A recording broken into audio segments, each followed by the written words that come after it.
In this video, I'm going to show you how to craft convincing, persuasive arguments using what is known as Aristotle's rhetorical triangle. By incorporating the three sides or corners of this triangle into your writing or speaking, you'll have a much better chance of convincing your audience of your argument, whether that's in an academic, professional, or personal context. Let's do it. The rhetorical triangle, which is also called the Aristotlean triangle, comprises three components: the logos, the pathos, and the ethos. These are called three rhetorical appeals. Fancy language aside though, logos, pathos, and ethos are simply different types of appeals that you can make to your audience in an effort to persuade them. The idea is that by incorporating these three appeals into an argument in the correct dosage, you'll present a convincing argument that persuades the audience of your point. So first up, let's look at logos. Logos appeals to the logical, reason-driven side of our minds. Using logos in an argument typically means presenting a strong body of evidence, such as facts and figures, to support your position.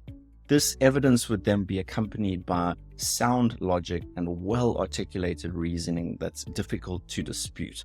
For example, you'd be using logos if you presented scientific studies that show the benefits of a balanced diet when you're trying to convince your friend to eat a little healthier. Similarly, you'd be playing the logos card if you drew on well-established, trustworthy climate data when you're presenting an argument about climate change. You can often see logos in action on the public stage. For example, if you watch some of Jordan Peterson or Ben Shapiro's debates or arguments, you'll see that they both often, but not always, draw on scientific literature or government-published data sets to provide evidence for their claims. Now, of course, this doesn't mean that the way that they interpret the literature is always correct. There are, of course, many factors at play. But the point is that they regularly draw on these external sources and build seemingly logical arguments from that base. So simply put, logos is all about using evidence, logic, and reason to build a strong argument that will win over an audience on the basis of its objective merit. This contrasts quite sharply against pathos, which we'll look at a little bit later. But first, let's look at ethos. Ethos is all about emphasizing the credibility and authority of the person making the argument. For example, you can play the ethos card by highlighting your expertise, your achievements, your qualifications, accreditations, or even your personal and professional connections. Ultimately, the aim here is to foster some level of trust within the audience by demonstrating your competence, as this will make them more likely to take your word as fact, regardless of how accurate that actually is. Again, if you spent any amount of time on YouTube watching the likes of Jordan Peterson, you'll notice that he often refers to his academic experience and qualifications, his associations with popular universities such as Harvard, University of Toronto, and so on. This is an incredibly common tactic that speakers will use across the board, especially if their credibility is being questioned in an interview setting. It's useful to note that ethos also has a link to logos, which we just looked at previously, in that you can piggyback on credible figures by using them as your sources. For example, if you're citing highly credible academic works or data sets to support your argument, there is something of a credibility transfer effect that takes place in the audience's mind. Long story short, using ethos in an argument is largely about emphasizing the credibility of the person rather than the logical soundness of the argument, which would be a sort of logos-based approach. This is a particularly helpful strategy when there isn't yet a large body of evidence to support your argument, or when your position is quite contrarian to the status quo. Last but not least is pathos.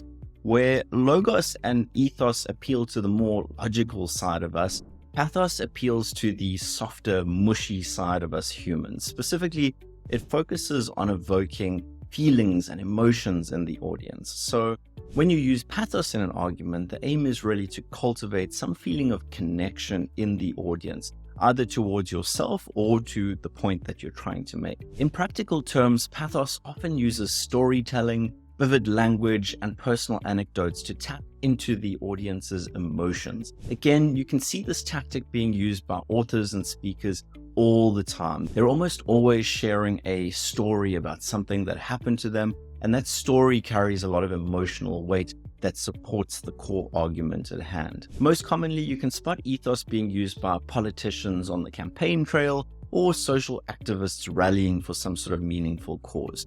You can think, for example, about Martin Luther King's famous "I Have a Dream" speech. Although the speech obviously incorporated all three rhetorical appeals, the pathos component was incredibly powerful, and it stirred up emotions in millions and millions of people. Simply put, with pathos, it's less about facts and figures and more about psychological affect. Or put another way, pathos uses our shared humanness to cultivate agreement and to persuade the audience. Okay, so now we've unpacked the three components of Aristotle's rhetorical triangle, and that's the logos, which appeals to the logical side, the ethos, which appeals to credibility, and the pathos, which appeals to the emotional side of us humans. So the question is, of course, how can you use these most effectively? Well, naturally, logos, pathos, and ethos are all tools that you can use present a persuasive argument, and quite commonly a good argument will incorporate all three of these. However,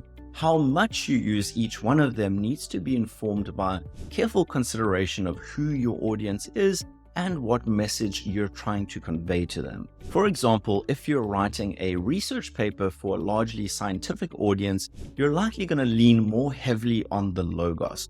Conversely, if you're presenting a speech in which you argue for greater social justice, you might lean more heavily on the pathos side to win over your audience. Simply put, you need to consider the relationship between yourself, the audience, and the message that you're sending so that you can strategically employ the three rhetorical appeals most effectively. If you do this correctly, you'll quickly notice what a difference these three relatively simple appeals can make to your ability to communicate and, more importantly, to persuade. So that brings us to the end of this video. If you got value from the video, please do hit that like button so that more people can find this content. If you want to learn more about how to develop your arguments and communicate for maximum impact, be sure to subscribe to the channel and also check out the Grad Coach blog over at gradcoach.com/blog. Until next time, good luck.